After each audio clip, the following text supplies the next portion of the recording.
नमस्कार दोस्तों, हरे कृष्णा। स्वागत है आपका शिक्षार्थम की एक और वीडियो में। और आज की वीडियो काफी ज्यादा इंटरेस्टिंग होने वाली है। ध्रुव राठी जी की कोई रिसेंटली वीडियो आई थी, उस वीडियो में बताते हैं कि वो एक हिंदू एथिस्ट है।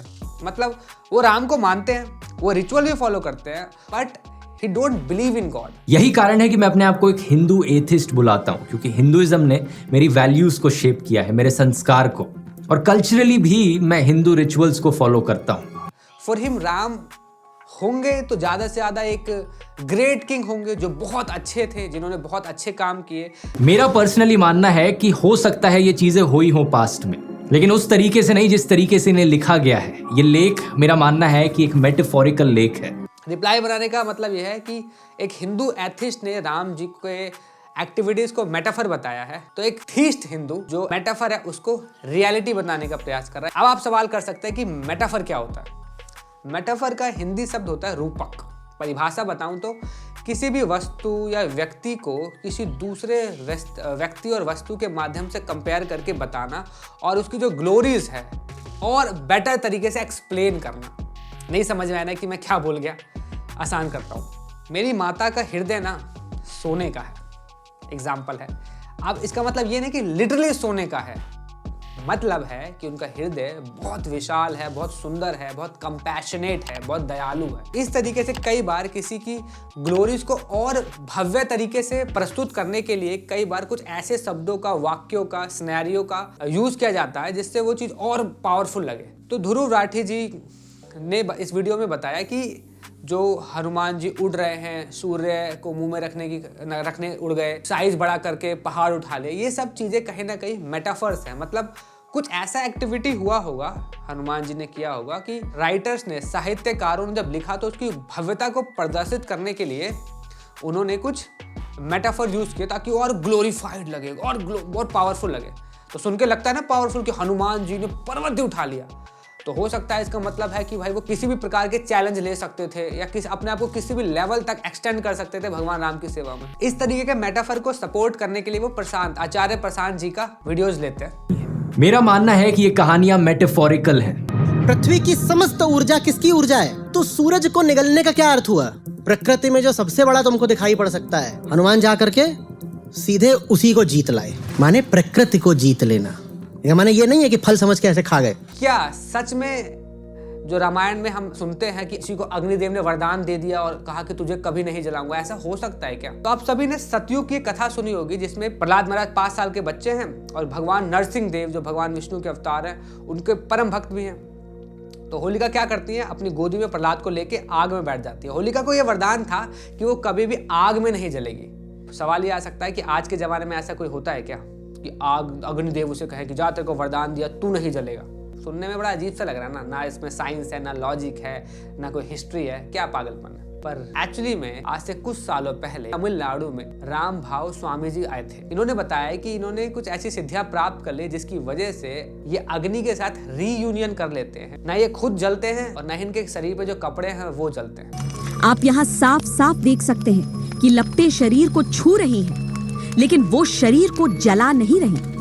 यहाँ तक कि जो कपड़े उन्होंने पहन रखे हैं वो भी नहीं जल रहे। राम भाव स्वामी जी के ऊपर हमने ऑलरेडी बहुत टाइम पहले एक वीडियो बनाई थी जिसका लिंक डिस्क्रिप्शन में आप चाहे तो डिटेल में देख सकते हैं। राम भाव स्वामी जी ने स्वयं अमेरिकन कुछ साइंटिस्ट को बुलाया और कहा कि उनके ऊपर डिटेल रिसर्च करें। तो सारी एक्टिविटीज, सारी क्रियाएं कैमरे के ऊपर रिकॉर्ड हुई। राम भाव स्वामी जी ने अपना रेगुलर क्रियाएं करते रहे और उनको दिखाया, कुछ मंत्र किया और जाके अग्नि के पास लेट गए और वो जल ही नहीं रहे। ऐसे इंसिडेंट्स तो हमने कभी शास्त्रों में पढ़े थे कि हाँ किसी को वरदान दे दिया, वो अग्नि में जा रहा है और एज इट इज बाहर आ रहा है, अग्निदेव उसको जला ही नहीं रहे।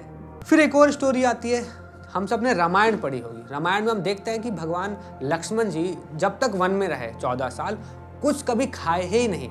सुनने में बड़ा अजीब लगता है ना यार, ऐसे कैसे हो सकता है? अब मानेंगे नहीं कि आज के ज़माने में भी एक ऐसे साधु एग्जिस्ट करते थे जिनका नाम था प्रहलाद जैनी। वो भी बताते हैं कि उनको भी एक सिद्धि प्राप्त हुई, जिनको वरदान मिला कि उनको कभी भी पानी और भोजन की आवश्यकता होगी ही नहीं। उनके ऊपर भी साइंटिस्ट ने रिसर्च किया, कई दिनों तक कमरे में रखा, चारों तरफ कैमरे, और एक दिन भी ऐसा नहीं हुआ कि प्रहलाद जैनी जी वीक पड़े, उनका वजन गिर गया, कमजोरी आ गए। प्रहलाद जानी के रूप में अब विज्ञान के सामने ऐसा अजूबा खड़ा है जो कभी टॉयलेट नहीं जाता। जी हाँ, ये सन्यासी मलमूत्र भी नहीं त्यागता। प्रहलाद जानी ने डॉक्टरों को पहले ही बता दिया था कि उनके शरीर में मूत्र बनता तो है, लेकिन वो उसे अपनी आध्यात्मिक शक्ति से खून में बदल देते हैं। डॉक्टरों को इस बात पर तब तक यकीन नहीं था जब तक कि उन्होंने प्रहलाद जानी का ये चमत्कार अपनी आंखों से नहीं देख लिया। हमने देखा ओ माय गॉड में कि साधुओं का मजाक उड़ाने के लिए दिखा देते कि टॉयलेट में जाके छुपके से बर्गर खा रहा है।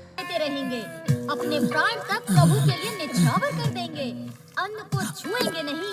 70 साल तक प्रहलाद जैनी ने कुछ खाया नहीं। दो केस मैंने आपको बताए, सतयुग का, त्रेता युग का, लक्ष्मण जी का, होलिका का, कि जो वरदान इनको थे, जो सिद्धि इनके पास देखी जाती है, सेम आज के टाइम पे भी इन साधुओं ने प्राप्त करी। हिस्ट्री चैनल ने सीरीज स्टार्ट किया था और कई ऐसे सुपर ह्यूमन एबिलिटी वाले लोग मिले जिनको करंट नहीं लग रहा, कोई पानी के अंदर बहुत देर तक रह सकते हैं, और जो लिटरली इम्पॉसिबल टास्क जो होते हैं, जो ह्यूमन बॉडी के परे की चीजें हैं, वो कर रहे थे।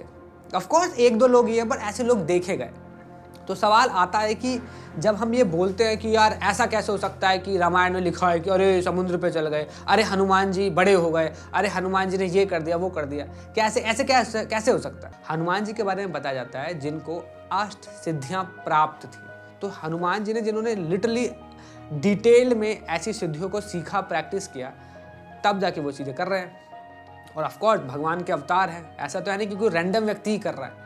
मैं फिर से बोलूँगा, हम उस दौर में जी रहे हैं जहाँ पे ये सब हो ही नहीं रहा, कोई प्रैक्टिस नहीं कर पा रहा, उसमें भी कुछ ऐसे लोग हैं जो कर रहे हैं, रिजल्ट पा रहे हैं। तो अगर लिटरली ऐसा एजुकेशन हो, सिस्टम हो जहाँ पे सिद्धियों को सिखाया जाए अच्छे से, तो क्यों नहीं हो सकता? अब देखिए, एक हिस्ट्री चैनल ने बहुत समय पहले विमान शास्त्र के ऊपर काम किया। विमान शास्त्र में जो बताया गया है कि विमान कैसे बनता है, उसके आधार पर उन्होंने एक स्मॉल मॉडल बनाया प्लेन का। और यू नो व्हाट क्या हुआ? वो एक्चुअली वर्क कर रहा था। Our vehicle in the wind tunnel experiment was showing positive lift like an aircraft would.